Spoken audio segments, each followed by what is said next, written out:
데오빌로여, 내가 먼저 쓴 글에는 물은 예수의 행하시며 가르치시기를 시작하심부터 그의 택하신 사도들에게 성령으로 명하시고 승천하신 날까지의 일을 기록하였노라. 해 받으신 후에 또 한 저희에게 확실한 많은 증거로 친히 사심을 나타내사 40일 동안 저희에게 보이시며 하나님의 나라의 일을 말씀하시니라. 사도와 같이 모이사 저희에게 분부하여 가라사대 예루살렘을 떠나지 말고 내게 들은 바 아버지 약속하신 것을 기다리라. 요한은 물로 세례를 베풀었으나 나는 몇 날이 못되어 성령으로 세례를 받으리라 하셨느니라. 아멘.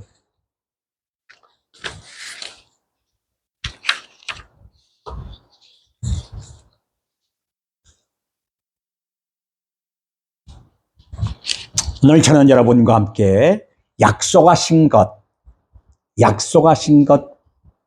성령, 약속하신 것이라는 제목 아래 함께 은혜를 나누고자 합니다. 우리는 그동안 누가복음의 말씀을 들으면서 은혜를 많이 받고 누가복음의 연장선에 있는 이 사도행전의 말씀을 오늘부터 함께 나누게 된 것을 기쁘게 여기게 되었습니다.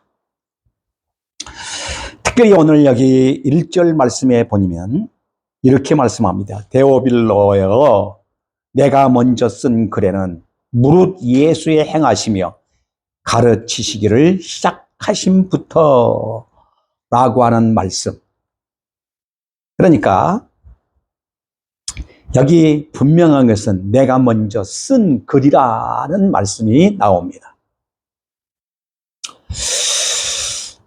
우리가 앞에서 받은 누가복음을 한마디로 말해서 말씀하고 있다, 이렇게 보는 것입니다. 그래서 먼저 쓴 글에서 이렇게 말하고 있습니다.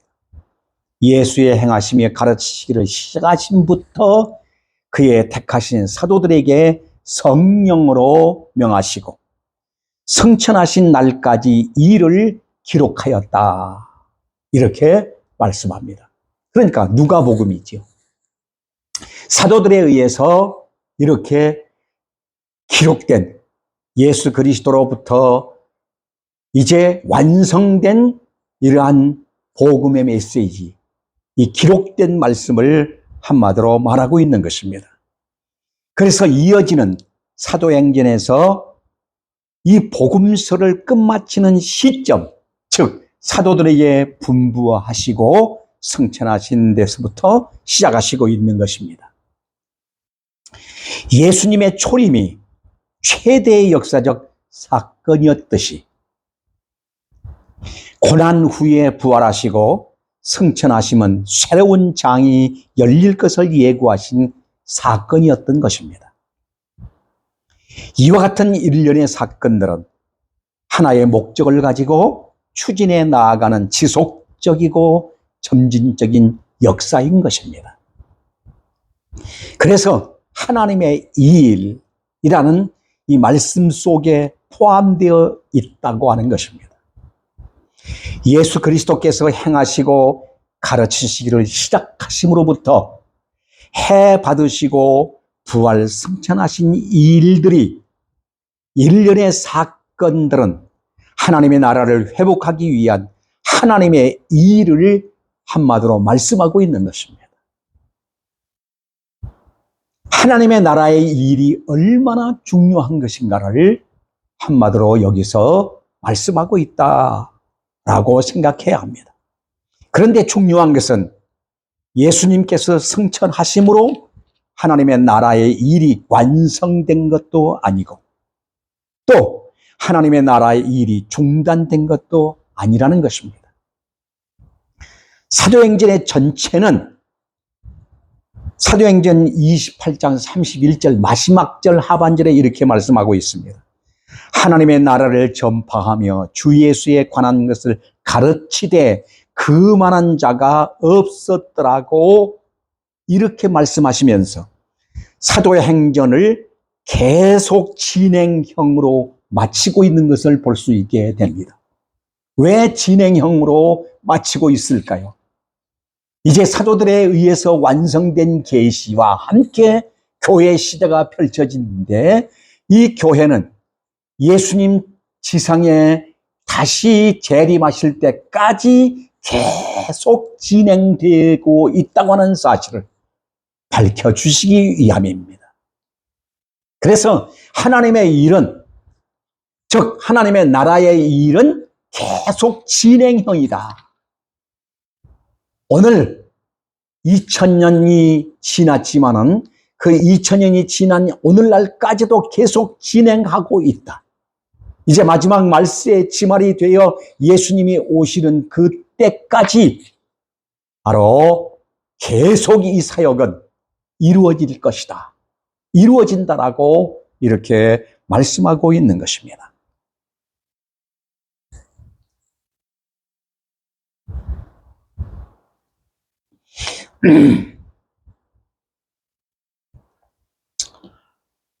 성천하신 예수 그리스도는 그래서 성령으로 오셔서 세상 끝날까지 제자들과 동역하시면서 하나님의 나라 일을 계속 추진하며 완성시켜 나갈 것을 말씀하셨던 것입니다.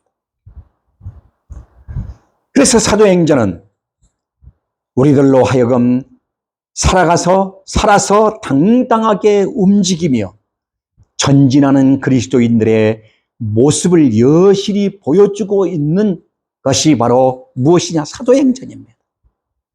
그래서 사도행전은 사도들의 명상록이 아닙니다. 그들의 행적을 기록한 책인 것입니다. 그들은 성전에 가만히 앉아있는 자들이 아니었습니다. 추수할 것을 바라보았습니다. 사명을 띠고 일어나 행동하는 사명자들로 살았던 것입니다. 디모데후서 4장 2절에 보면 너는 말씀을 전파하라.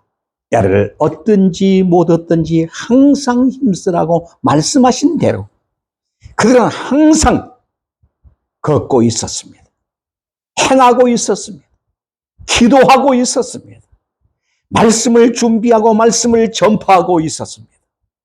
그런 일들을 끊임없이 추진해 왔던 것입니다. 그들은 3년 동안 예수님께서 행하신 그 모든 일들을 보고 배웠기 때문입니다. 오늘 중요한 말씀의 부분은 특별히 4절 말씀인 것을 우리는 보게 됩니다. 사도와 같이 모여서 저희에게 분부하여 가라사대 예루살렘을 떠나지 말고 내게 들은 바 아버지의 약속하신 것을 기다리라 이렇게 말씀하고 있음을 봅니다. 예수님께서는 이제 승천하시려는 것입니다. 그리고 마지막 분부를 하십니다. 사도와 같이 모이사 저희에게 하신 말씀이 왜 이렇게 말씀하고 있을까요? 1장 22절 이하에 보면은 이렇게 말씀합니다. 예수의 부활하심을 증거할 사람들이라고 말씀합니다. 이 복음을 증거하여 에베소 2장 20절에 나타난 말씀대로 교회의 터를 놓아야 할 교회의 창설 구성원들이기 때문입니다. 창설 구성 이 멤버들이 흔들려 버리면 교회가 온전하게 설 수가 없는 것입니다. 그리고 하나님의 나라의 일이 계속 지속될 수가 없는 것입니다. 그래서 교회의 터를 우리 예수님께서는 온전하게 세워주시고 그 교회의 터와 함께 이 하나님의 나라의 일을 온전히 증거하고 성취해 갈 수 있는 이 구성원들을 온전히 세우시기 위함이었습니다. 좀 더 나아가서 충족된 하나님의 계시, 충족된 하나님의 계시를 완성하기 위함입니다. 즉 구약의 계시가 신약에서 성취가 되었음을 보여주는 성경을 완성해야 할 사명이기 때문입니다.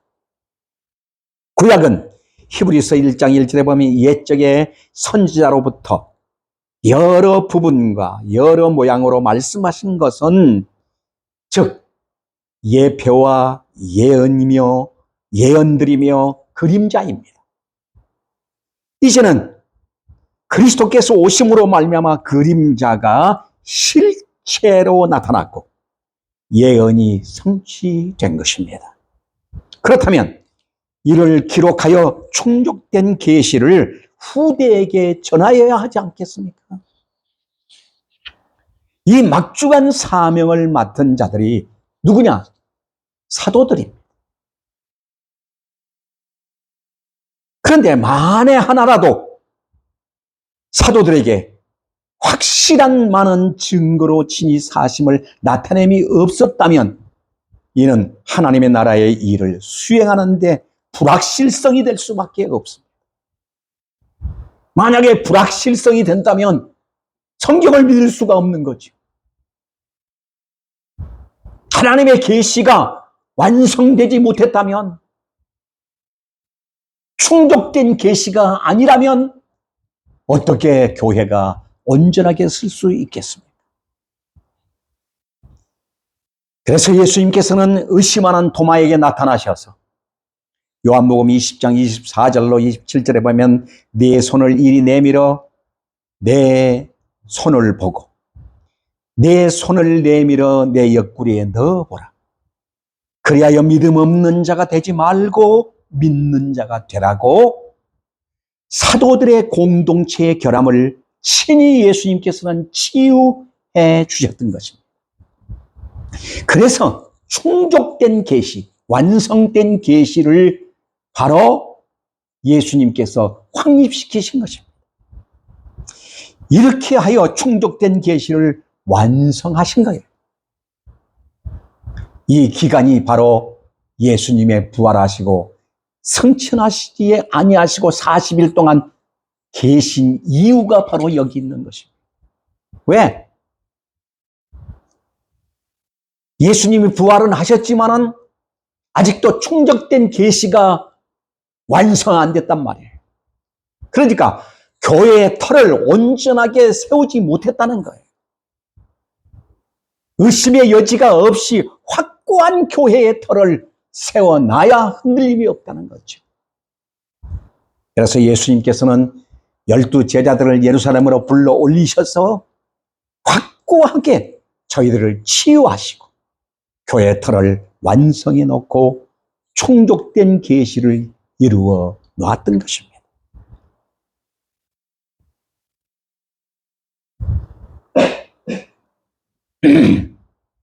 그리고 성천에 앞서 마지막 말씀을 주십니다.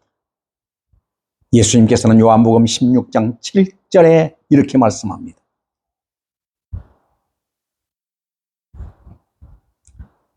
내가 떠나가지 아니하면 보혜사가 너희에게 오시지 아니할 것이라고 말씀하십니다. 그래서 오늘 여기 본문에 예수님은 이렇게 말씀합니다. 예루살렘을 떠나지 말고 내게 들은 바 아버지 약속하신 것을 기다리라. 너희는 몇 날이 못되어 성령으로 세례를 받으리라고 말씀하고 있습니다. 우리는 성경을 약속의 책이라고 믿습니다. 크게 두 가지인데 하나는 그리스도를 보내시겠다는 약속이고 그것이 바로 구약입니다. 또 하나는 성령을 보내주시겠다고 하는 약속입니다. 그리스도께서 오셔서 구속사역을 완성하시면 성령을 보내주시겠다고 하는 약속입니다. 성령이 오셔서 하나님의 백성들에게 새 마음으로 거듭나게 하시는 것이 바로 하나님의 약속인 것입니다. 그때야 비로소 예수를 그리스도라고 고백하게 되기 때문입니다. 은혜란 하나님 아버지의 선수적이고 무조건적인 약속으로부터 나오는 것입니다. 그것이 은혜입니다. 성도들의 믿음이란 다름 아닌 그 하나님의 약속을 믿는 믿음 안에 거하는 겁니다. 그러므로 약속이 없으면 믿음이 성립되지 않는 겁니다. 믿음이 없다면 하나님과의 관계도 성립되지 않는 것입니다. 예수님께서 승천하시기 전에 막중한 사명을 맡은 사도들에게 예루살렘을 떠나지 말고 내게 들은 바 아버지의 약속을 기다리라, 이렇게 분부하셨던 것이 바로 이 말씀인 것입니다. 오늘 본문에서 5절 말씀에 보면은 요한은 물로 세례를 베풀었으나 너희는 몇 날이 못되어 성령으로 세례를 받으리라, 이렇게 말씀하고 있습니다. 요한의 세례는 그리스도께서 승천하신 후에 받을 성령 세례를 예표하고 있습니다. 성령 세례는 우리 자신의 죄를 회개하고 예수 그리스도를 주로 믿고 시인할 때 즉시 이루어지는 것이 바로 성령 세례인 것입니다. 성령 세례를 통해 성도들의 심령에 내주하시는 성령님께서는 구원에 대한 보증이 되십니다. 그리고 영원한 보혜사로서 늘 성도와 함께 하시는 것입니다. 나와 함께 하시는 것이 바로 누구냐? 성령님이십니다.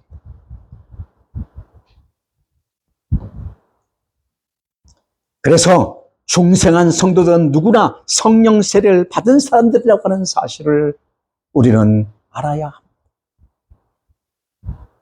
성령을 받고 싶다고 해서 받는 것이 아니라 죄를 회개하고 예수 그리스도를 주로 고백하면 성령이 저희 위에 임하여 새 마음으로 바꿔주시고, 즉 거듭나게 하시는 것입니다.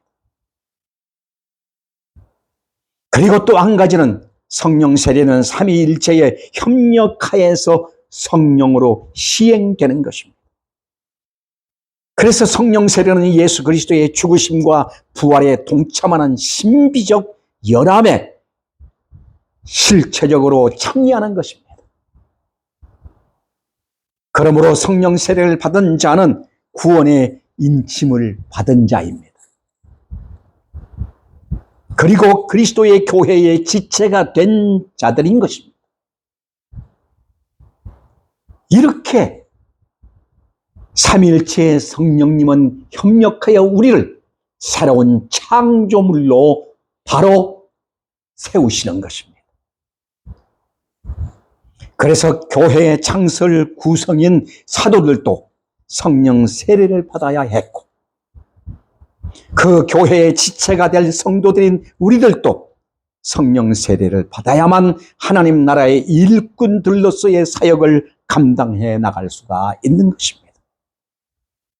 사랑하는 여러분, 성령의 세례를 받으면 하나님의 권능이 임하여 흑암의 권세와 사단을 이기게 되고 사망에 이르게 되는 죄를 이기게 되고 성령의 사역에 참여하여 성화의 삶을 살게 되는 것입니다. 그래서 예수님께서는 너희는 몇 날이 못되어 성령으로 세례를 받으라고 이렇게 명령하시고 있는 것입니다. 성령 세례를 받지 아니하면 하나님의 백성이 아니기 때문입니다. 성령 세례를 받지 아니하면 하나님의 교회의 지체가 될 수 없기 때문입니다. 성령 세례를 받지 아니하면 누구도 예수 그리스도를 주로 고백할 수 없기 때문입니다. 성령 세례를 받았다고 하는 이 사실은 이미 받으라고 하시는 말씀은 이미 주셨다고 하는 사실을 우리에게 가르쳐주고 있습니다. 오늘도 우리는 성령 세례를 받은 자들로서 교회 사역을 통해서 하나님의 나라의 일을 계속 이루어가는 참 사역자들 되기를 주의 이름으로 축원합니다. 기도하겠습니다. 자비롭고 은혜로우신 아버지 감사합니다. 저희들을 이처럼 사랑해 주시고 축복해 주셔서 오늘 귀한 예배에 말씀 주신 하나님 앞에 감사를 드립니다. 예수님은 이제 부활하셔서 40일 동안 계시고 성천을 바로 앞에 놓으시고 교회 구성인 창설 멤버들에게 예수님은 예루살렘을 떠나지 말고 약속하신 것을 기다리라. 맨날이 못되어 성령으로 세례를 받으라고 말씀하고 있습니다. 주님이 이 은혜와 축복이 바로 저희들에게 임하게 하신 것을 감사드립니다. 성령으로 세례받은 자들로서 이제는 그 권능을 힘입어 싸움, 악한 사탄을 정복하고 죄를 이기고 하나님 나라의 지체로서 이 사명을 증거하기에 부족함이 없도록 저희들을 늘 주장하여 주옵소서. 감사드리며 예수 그리스도 이름으로 기도하옵나이다. 아멘.